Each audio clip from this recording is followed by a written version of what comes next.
السلام علیکم ورحمۃ اللہ وبرکاتہ۔ دوستو، آپ سن رہے ہیں راشد رضا وائس سیرت النبی صلی اللہ علیہ وسلم، باب نمبر 74 اور پارٹ نمبر 2۔ 74 کا باب ہے یہ۔ اللہ کے سوا کوئی معبود نہیں، وہ تنہا ہے، اس کا کوئی شریک نہیں۔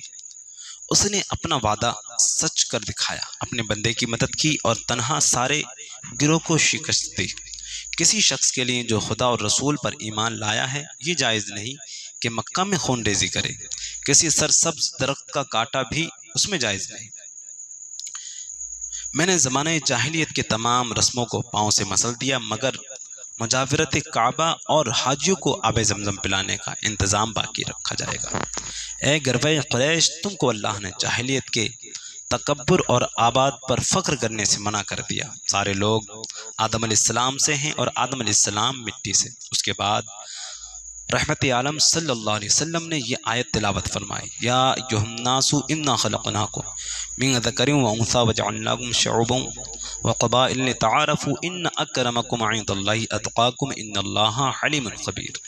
سورۃ الحجرات، جس کا ترجمہ ہے، اے لوگو، ہم نے تمہیں ایک مرد اور ایک عورت سے پیدا کیا اور تمہیں قوموں اور قبیلوں میں تقسیم کیا تاکہ تم ایک دوسرے کو پہچان سکو۔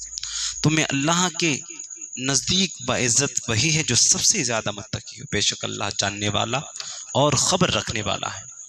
اس کے بعد نور مجسم رحمت عالم صلی اللہ علیہ وسلم نے فرمایا، قریش کے لوگوں، تمہارا کیا خیال ہے؟ میں تمہارے ساتھ کیسا سلوک کرنے والا ہوں؟ قریش نے کہا، آپ ہمارے کریم بھائی ہیں اور کریم بھائی کے بیٹے، ہم آپ سے بھلائی کی توقع رکھتے ہیں۔ آپ نے فرمایا، تو میں تم سے وہی بات کہہ رہا ہوں جو حضرت یوسف علیہ السلام نے اپنے بھائیوں سے کہا تھا، لا تثریب علیکم اليوم اذهبوا فانتم، آج تم پر کوئی ملامت نہیں، جاؤ تم سب لوگ آزاد ہو۔ اس کے بعد رسول اللہ مسجد حرام میں بیٹھ گئے اور حضرت علی رضی اللہ عنہ نے کعبے کی کنجی اپنے پاس رکھنے کے لیے مانگی، لیکن حضرت عثمان بن طلحہ رضی اللہ عنہ کو بلا کر ہمیشہ کے لیے کنجی دے دی اور فرمایا، آج کا دن نیکی اور وفاداری کا دن ہے۔ پھر جب نماز کا وقت ہوا تو حضرت بلال کو حکم دیا کہ کعبے کی چھت پر چڑھ کر اذان دے، لہٰذا آپ کے حکم سے حضرت بلال رضی اللہ عنہ نے کعبے کی چھت پر چڑھ کر اذان دی۔ فتح مکہ ہی روز آپ ام ہانی بنت ابی طالب رضی اللہ عنہ کے گھر تشریف لے گئے اور وہاں غسل فرما کر 8 رکعت نماز ادا کی۔ ام ہانی رضی اللہ عنہا نے آپ اپنے دیور کو اپنے گھر پناہ دے کر رکھی تھی، اپنے 2 دیوروں کو اپنے گھر میں پناہ دے رکھی تھی جنہیں حضرت علی رضی اللہ عنہ قتل کرنا چاہتے تھے۔ جب آپ کو معلوم ہوا تو فرمایا، جسے ام ہانی نے پناہ دی اسے ہم نے بھی پناہ دی۔ آپ نے فتح مکہ کے روز یہ حکم صادر فرمایا کہ مندرجہ ذیل 9 آدمیوں کو اگر وہ کعبے کے پردے کے نیچے بھی مل جائیں تو انہیں قتل کر دیا جائے۔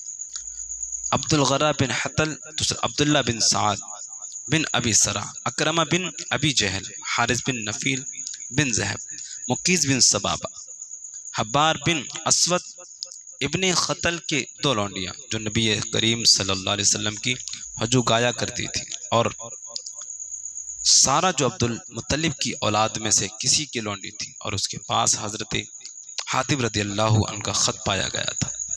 ان حضرات میں عبداللہ بن سعد بن ابی سرا کے لیے حضرت عثمان بن عفان رضی اللہ عنہ اور اکرمہ بن ابی جہل کے لیے اس کی بیوی نے رسول اللہ سے امان طلب کی، آپ نے امان دے دی اور یہ لوگ مسلمان ہو گئے۔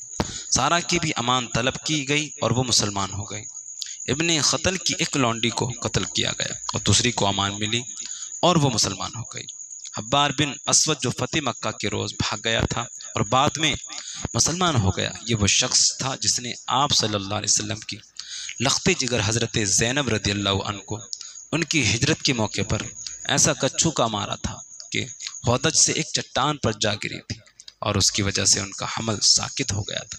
ایک صحابی نے رسول اللہ سے عرض کیا کہ ابن خطل خانہ کعبے کا پردہ پکڑ کر لٹکا ہوا ہے۔ آپ کے حکم سے اسے قتل کر دیا گیا اور مقیس بن سبابہ کو حضرت انیلا رضی بن عبداللہ رضی اللہ عنہ نے قتل کیا۔ حارث کو حضرت علی رضی اللہ عنہ نے قتل کیا۔ یہ شخص رسول اللہ کو بہت اذیت پہنچایا کرتے تھے۔ فتح مکہ کے دوسرے دن رسول اللہ لوگوں کے درمیان کھڑے ہوئے اور اللہ کی حمد و ثنا کی۔ پھر ارشاد فرمایا، لوگوں، جس دن نے آسمان کو پیدا کیا اسی دن مکہ کو حرمت والا شہر ٹھہرایا، اس لیے وہ اللہ کی حرمت کے سبب قیامت تک کے لیے حرام۔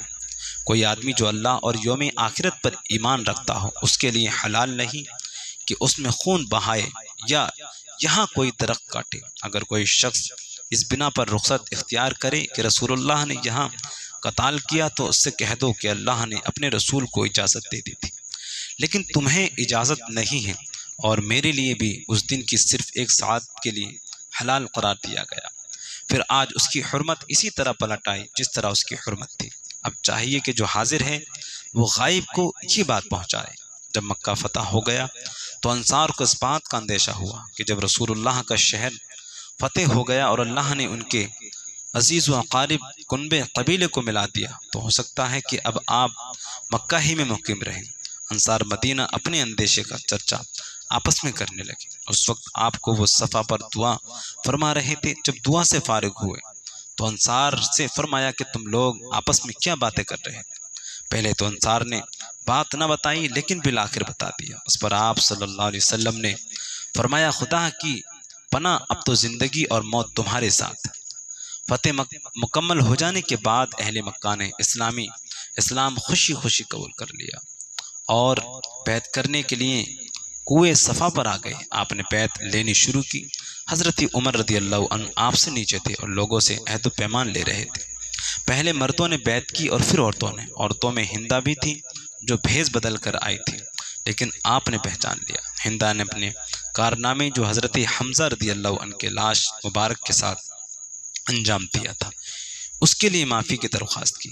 آپ نے ہندا کی طرف سے اپنا چہرہ پھیر لیا کیونکہ آپ صلی اللہ علیہ وسلم کو اپنے پیارے چچا کی یاد تازہ ہو گئی، لیکن ہندا کو آپ نے معاف فرما دیا۔ واضح رہے کہ صفوان بن امیہ اور فضالہ بن عمیر نے بھی اسلام قبول کر لیا۔ رسول خدا جناب محمد رسول اللہ نے مکہ میں 19 روز قیام فرمایا اور نماز قصر پڑھتے رہے۔ آپ نے شہر مکہ میں منادی کرائی کہ جو لوگ مسلمان ہو چکے ہیں وہ سب اپنے گھروں میں کوئی بت باقی نہ رکھیں بلکہ سب کو توڑ دیں۔ چنانچہ رسول اللہ کے حسب حکم مسلمانوں نے بتوں کو توڑ ڈالا۔ مکہ میں قیام کے ہی دوران آپ نے مکہ کے گرد و نواح کے مشہور بتوں کو توڑنے اور بت خانوں کو منہدم کرنے کے لیے چھوٹے چھوٹے دستے روانہ کی۔ رسول اللہ جبکہ مکہ ہی میں تھے، 25 رمضان المبارک 8 کو خالد بن ولید کی سبہ سالاری میں ایک سریہ عزا کے انہام کے لیے روانہ فرمایا۔ یہ بت نخلا میں موجود تھا۔ قریش اور سارے بنو کنانا اس کی پوجا کرتے تھے۔ خالد رضی اللہ عنہ نے نخلا پہنچ کر عزا کو پاش کر دیا اور اس کی مندر مسمار کر کے زمین کے برابر کر دیا۔ اس کے بعد آپ نے حضرت عمر بن عاص رضی اللہ عنہ کو مکہ سے 3 میل کے فاصلے پر رہات میں بنو حذیل کا بت صاح کو توڑنے اور مسمار کرنے کے لیے بھیجا۔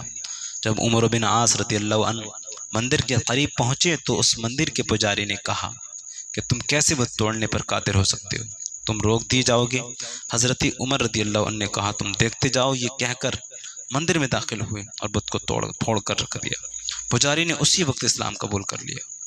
اسی ماہ میں سعد بن زید اشہلی رضی اللہ عنہ کو منات کو ڈھانے کے لیے روانہ فرمایا۔ یہ قدید کے پاس مشلل میں اوس و خزرج اور غسان کا بت تھا۔ حضرت سعد نے وہاں پہنچ کر منات کا ریزہ کر دیا۔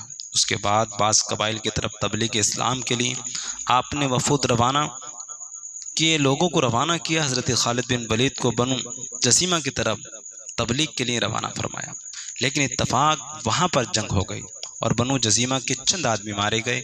جب خالد رضی اللہ عنہ واپس رسول اللہ کے پاس آئے اور اس کا تذکرہ کیا تو آپ نے اللہ سے یوں دعا کی، اے اللہ، خالد نے جو کچھ کیا میں اس سے تیری طرف برات اختیار کرتا ہوں۔ آپ نے حضرت علی کو بھیج کر مقتلین کی دیت اور نقصان کا معاوضہ ادا فرمایا۔ بنو جزیمہ کے معاملے میں حضرت خالد اور عبد الرحمن بن عوف کے درمیان سخت کلامی ہو گئی تھی۔ جب اس کی خبر آپ کو ہوئی تو آپ نے فرمایا، خالد ٹھہر جاؤ، میرے رفقا کو کچھ کہنے سے باز رہو۔ خدا کی قسم اگر احد پہاڑ سونا ہو جائے اور وہ سارا کا سارا تم اللہ کی راہ میں خرچ کر دو تب بھی میرے رفقا میں سے کسی ایک آدمی کی ایک صبح کی عبادت یا ایک شام کی عبادت کو نہیں پہنچ سکتے۔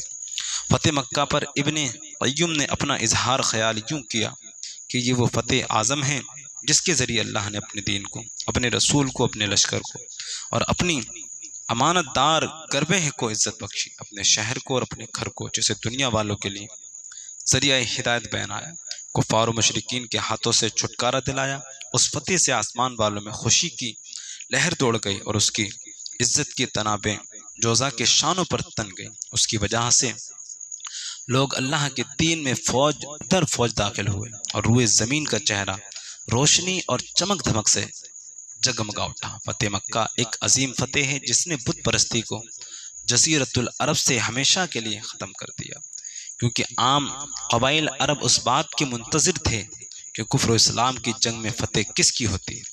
انہیں یہ بات اچھی طرح معلوم تھی کہ حرم پر وہی مسلط ہو سکتا ہے جو حق پر ہو، اور اس یقین میں پختگی نصب صدی پہلے اصحاب فیل ابراہا اور اس کے ساتھیوں کے واقعے سے آ گئی تھی۔ یہ بھی اپنی جگہ سچائی لیے ہوئے ہیں کہ صلح حدیبیہ اس فتح کا پیش خیمہ اور تمہید ہے۔ تو دوستو یہ تھا باب نمبر 74 جس کا پارٹ تھا باب نمبر 74 کا پارٹ 2۔ آپ حضرات کو پسند آیا تو ہمارے چینل کو سبسکرائب کر کے بیل آئیکن کو ضرور دبا دیں۔